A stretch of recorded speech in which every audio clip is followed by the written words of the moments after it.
చేసిన వాళ్ళందరికీ చెప్తున్నాడు. ఇవాళ అరవింద్ తీసుకొచ్చాడు. ధైర్యం ఉంటే వచ్చి అరవింద్ని అభినందించు. ఆ ధైర్యం ఉంటే రాజకీయాల్లో బాగుపడతారు. అంతేగాని రాళ్ళేసి రప్పలేసి ఆయన డిఫెండ్ చేయాలని చెప్పి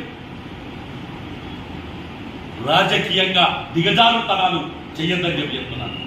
ఇవాళ యావత్తు ఇందూరు పార్లమెంట్ లో ఉన్న పసుపు రైతే కాదు.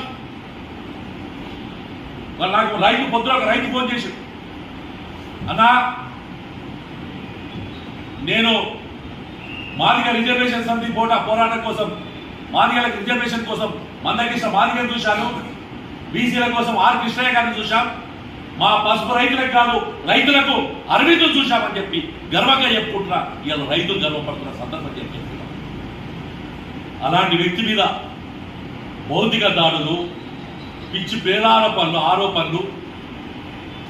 4 అడుగులు ఉంటాడు పాండు, ఆర్మూరు పాండు. ప్రజలు బుద్ధి చెప్పినా డిపాజిట్ రాకుండా ఇంకా పేలాపలాడతారు. ప్రశాంత్ రెడ్డి ఇంకా నీచ రాజకీయాలు మానుకోని చెప్తున్నారు. ఎందుకంటే మేము వచ్చిన సందర్భాల్లో కూడా పెద్ద ఎత్తున ఈ జిల్లాలో ఉన్న రైతాంగం అంతా కూడా అరవింద్ గారితో వేల మందిని, మేము పసుపు రైతులు ఒక 50,000 మందిని ర్యాలీ తీద్దామని చెప్పారు. అరవింద్ గారు ఒకటే చెప్పాడు, ఏ రోజైతే పసుపు రైతు కళ్ళల్లా ఆనందం ఉంటుందో ఆ రోజే నేను సంతోషపడతా, ఆ రోజే ఈ రైతాంగం నాకు ఇచ్చేసి. అందుకోసమే మొదటి ఎలక్షన్ లో 70,000 పైచీలకు వస్తే రెండో ఎలక్షన్ లో 1,00,000 పైచీలుగా పార్లమెంట్ లో గెలిపించారు. ఒకసారి పార్లమెంట్ సభ్యుడు నిలబడ్డ తర్వాత రెండోసారి ఉంటే ఓటు పర్సెంటేజ్ పెరగదు. కానీ ధరంపూర్ అరవింద్ పెరిగిందంటే దానికి కారణం ఆయనలో ఉన్న నిబద్ధత, ఆయనలో ఉన్న నిజాయితీ. ఏదైనా మాటిస్తే తప్పడు.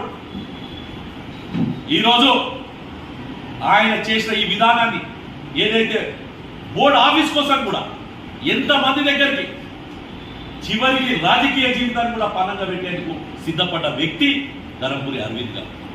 ఈ బోర్డు కోసం ముఖ్యమంత్రిని కలిశాడు, కార్యాలయం కోసం. ఈ బోర్డు కోసం మంత్రులను కలిశాడు, ఈ బోర్డు వెంకటరెడ్డి గారిని కలిశాడు. ఈ బోర్డు కోసం అందరినీ ఒప్పించాడు. ఆయన ఏ రోజు కూడా విభేదాలు పెట్టలే. ఆ రోజు కూడా ఎన్నో సంక్షేమ పథకాలు, ఈ ఇందూరు పార్లమెంట్కి రావాల్సిన ఎన్నో స్కీమ్స్, గిరిజనులకు సంబంధించిన కానీ దళితులకు సంబంధించిన స్కీమ్ తెస్తే అరవింద్కి పేరు వస్తుంది, అరవింద్కి పేరు వస్తుంది అని ఆ కవితను చూసుకుంటా ఈ ఎమ్మెల్యేలు, అప్పుడున్న ఎమ్మెల్యేలు వాళ్ళు దూరం చేయడం జరిగింది.